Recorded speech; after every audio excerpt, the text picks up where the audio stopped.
नमस्कार, मैं रेनू सोनकर। आज हम बात करने वाले हैं प्रेमचंद की कहानी ठाकुर का कुआं, जो कि सन 1932 में लिखी गई थी।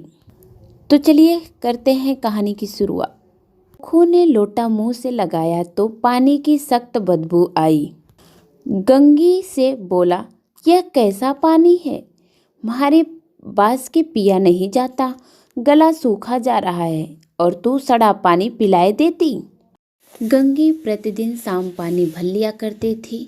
कुआं दूर था, बार बार जाना मुश्किल था। कल वह पानी लाई तो उसमें बू बिल्कुल न थी। आज पानी में बदबू कैसी? लोटा नाक से लगाया तो सचमुच में बदबू थी। जरूर कोई जानवर गिर के मर गया होगा, मगर दूसरा पानी आवे कहाँ से? ठाकुर के कुएं पर कौन चढ़ने देगा? दूर से लोग डांट बताएंगे। साहू का कुआं गांव के उस सिरे पर है, परंतु वहां भी कौन पानी भरने देगा? कोई तीसरा कुआं गांव में है नहीं। जोखू कई दिन से बीमार है। कुछ देर तक प्यास रोके चुप पड़ा रहा, फिर बोला, अब तो मारे प्यास के रहा नहीं जाता। ला थोड़ा पानी नाक बंद करके पी लूं। पानी ना दिया। खराब पानी पीने से बीमारी बढ़ जाएगी, इतना जानती थी, परंतु यह ना जानती थी कि पानी को उबाल देने से उसकी खराबी जाती रहती है। बोली, यह पानी कैसे पियोगे? ना जाने कौन सा जानवर मरा है। कुएं से मैं दूसरा पानी ला देती हूँ। जोखू ने आश्चर्य से उसकी ओर देखा। पानी कहाँ से लाएगी? ठाकुर और साहू के दो कुएं तो हैं, क्या एक लोटा पानी भी ना भरने देंगे? पाँव तुड़वा आएगी और कुछ ना होगा। बैठ के चुपके से ब्राह्मण देवता आशीर्वाद देंगे। ठाकुर लाठी मारेंगे, साहू जी एक के 5 लेंगे। गरीब का दर्द कौन समझता है? हम तो मर भी जाते हैं तो कोई द्वार पर झांकने नहीं आता। कंधा देना तो बड़ी बात है। ऐसे लोग कुएं पे पानी भरने देंगे? इन शब्दों का कड़वा सत्य था। गंगी क्या जवाब देती, किंतु उसने बदबूदार पानी पीने को ना दिया। रात के 9 बजे थे। थके मद्दे मजदूर सो चुके थे। ठाकुर के दरवाजे पर 10-5 बेफिक्रे जमा थे। मैदानी बहादुरी का तो अब ना जमाना रहा ना मौका। कानूनी बहादुरी की बातें हो रही थीं। कितनी होशियारी से ठाकुर ने थानेदार को एक खास मुकदमे में रिश्वत दी और साफ निकल गए। कितनी अक्लमंदी से एक मार्क के मुकदमे की नकल ले आए। नाजिर और मोहतमीम सभी कहते थे, नकल नहीं मिल सकती।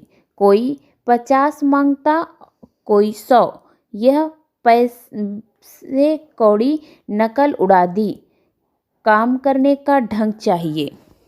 इसी समय गंगी कुएं से पानी लेने पहुंची। कुप्पी की धुंधली रोशनी कुएं पर आ रही थी। गंगी जगत की आड़ में बैठी मौके का इंतजार करने लगी। इस कुएं का पानी सारा गांव पीता है, किसी के लिए रोका नहीं। सिर्फ ये बदनसीब नहीं भर सकते। गंगे का विद्रोही दिल रिवाजी पाबंदियों और मजबूरियों पर चोटें करने लगा। हम क्यों नीच हैं और ये लोग क्यों ऊंच हैं? इसलिए कि ये लोग गले में तागा डाल लेते हैं। यहाँ तो जितने हैं एक से एक छठे हैं। चोरी ये करें, जाल फरेब ये करें, झूठ मुकदमे ये करें। ठाकुर ने तो उस दिन बेचारे गडेरिये की भेड़ चुरा ली थी और बाद में मार के खा गया था। इन्हीं पंडित के घर में तो 12 मास जुआ होता है। यही साहू जी तो घी में तेल मिलाकर बेचते हैं। काम करा लेते हैं, मजदूरी देते नानी मरती है।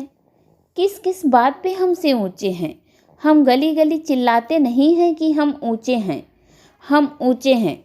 कभी गांव में आ जाती हूँ तो रस भरी आंखों से देखने लगते हैं, जैसे सबकी छाती पर सांप नोचने लगता है। परंतु घमंड यह है कि हम ऊंचे हैं। कुएं पर किसी के आने की आहट हुई। गंगी की छाती धक धक करने लगी। कहीं देख ले तो गजब हो जाए, एक लात भी तो नीचे ना पड़े।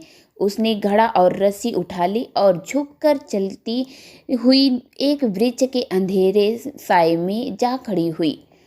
कब इन लोगों को दया आती है, किसी पर बेचारे महंगू को इतना मारा कि महीनों लहू थूकता रहा, इसलिए तो कि उसने बेगारी ना दी थी।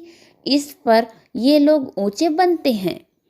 कुएं पर स्त्रियां पानी भरने आई थी। इनमें बात हो रही थी।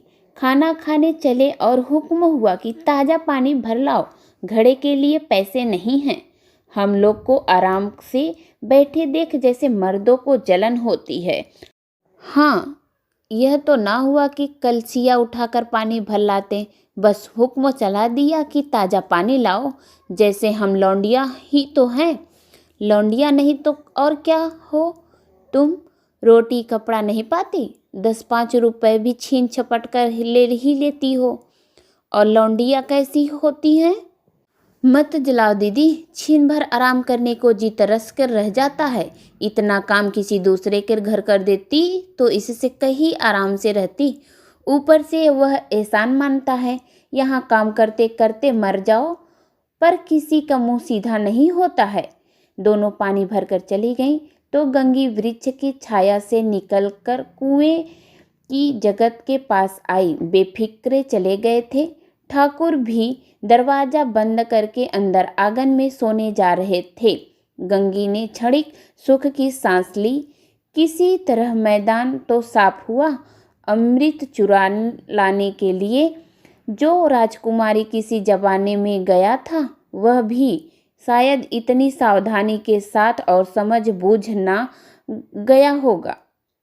गंगी दबे पांव कुएं की जगत पर चढ़ी। विजय का ऐसा अनुभव उससे पहले कभी न हुआ था।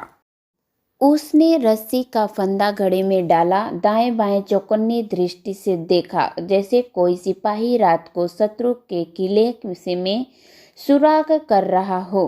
अगर इस समय वह पकड़ ली गई तो फिर उसके लिए माफ़ी या रियायत की रत्ती भर उम्मीद नहीं। अंत में देवताओं को याद करके उसने कलेजा मजबूत किया और घड़ा कुएं में डाल दिया। घड़े ने पानी में गोता लगाया, बहुत ही आहिस्ता, जरा भी आवाज ना हुई। गंगी ने 2-4 हाथ जल्दी जल्दी मारे। घड़ा कुएं के मुंह तक आ पहुंचा। कोई बड़ा सहजोर पहलवान भी इतनी तेजी से ना खींच सकता।